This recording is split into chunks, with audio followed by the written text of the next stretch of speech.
اما كي حاله او 1 مليون دينار مر قد 50 ماوە نازام 60 ماوە ئێمە خۆمان سوالەکەین وە 90 ڕۆژ 50گەیشی لە گیرفانی نەکە بمێنێت چی بکەین ئێستا ئەڵێ ناداتێ 50000ەکە بێ لە بەردەم دیار کامێرەکەت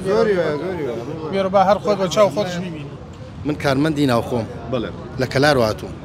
من ڕاتبەکەم ملیۆنێک و 67000 دینارە 450000 ڕاکەژە ئەمڕۆ 5 ڕۆژە 600,000 دیناری تیاما ئەڵێ دیناری تیانە کارتەکەی لە گەرمیانەوە هاتووم بۆ هەمکە ڕێگایە بۆ ڕێگای خۆتان نەیزانن عەزیزی من لەناوە کارمەندەکە کودێکی داوە پێم ئەڵێت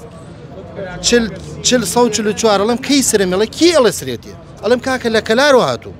عزیزی من ئەڵێ چاوەڕێکەت نازانم خۆی و باشە لە کەلار ئامێری ڕاگەشانی نییە بە قوربان نییە ئەمەی ئێمە ئەڵێ نیەتی لە کەلارە بەڵامەتە نازانم دەمێک نامەکە بۆ مۆبایلەکە تێڵێت ناریتیان نییە دەمێکەڵەن خەتە نای تایسە جوابم وەرنەگردو ڕاستی چاوەڕانەکە بزانم چیەکەن لە کێک هاتووی وێرە لە سەعات 7 بەیانوێ لێدەم نیۆ ڕۆێ هیچی بکەم دەسڵات چییە؟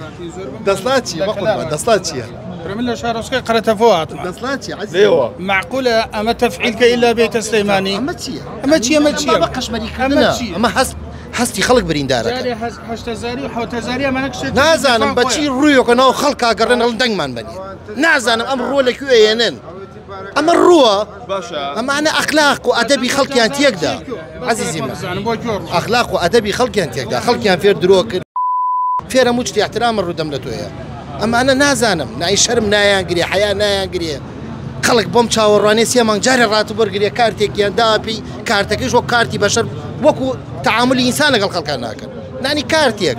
معقولە من لە کەلارەوە بێم بۆ ئەیرە و ئیمڕۆ 50 ڕۆژ ڕاتوبە نەگیرە 400 زەدان ڕاتب وەرگردە ئەڵێ 600ەکە تیای نەما بڕۆ بۆ سلێمانی ئیمجا لەسەر ڕای ئەوەیش بیستومە نازانم تا چەند دڵنیانیم ئەڵێن ئیسە وەرەخێک تێنی ئەڵەم ڕۆ دوای 10 15 ڕۆژ نامەکەت بۆ تێپەریگرە